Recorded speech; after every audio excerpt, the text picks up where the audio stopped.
Okay, so this is my another video for my makeup trial for today.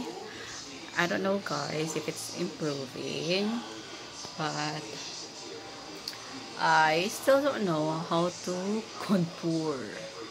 And I actually tried putting fake eyelashes, but I look like so bruja. So I guess I'll just maintain my real eyelashes. I'll just put like more mascara on it.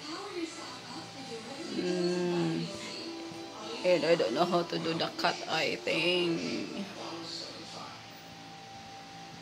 So yeah, yun na lang ang kailangan kong i-work yung sa eyes ko, kung paano siya mas better.